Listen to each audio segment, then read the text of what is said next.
Hi friends, welcome to 5 Minutes Tech YouTube channel. Here is Samsung Galaxy S24 Plus 5G smartphone. In this video, you will learn how to lock home screen layout in your phone Samsung Galaxy S24 Plus 5G.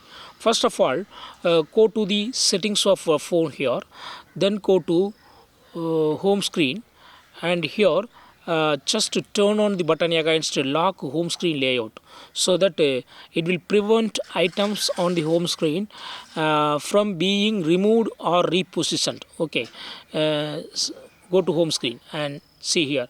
If you would like to remove this Play Store or reposition this Play Store, you cannot do it, okay, because it is locked. Okay, suppose if you would like to actually remove, then you go to turn off that locking. Okay, then go to the same settings, home screen, and then go turn off this button. Now go to home screen, and now you can reposition Play Store or any items on the home screen. You can reposition or remove. Okay, so if you would like to lock this movement, yes, what you have to do is just you go to turn on this button, lock home screen layout, so that home screen layout will be locked. Okay, so in this way you can easily lock home screen layout in your phone Samsung Galaxy S24 Plus 5G.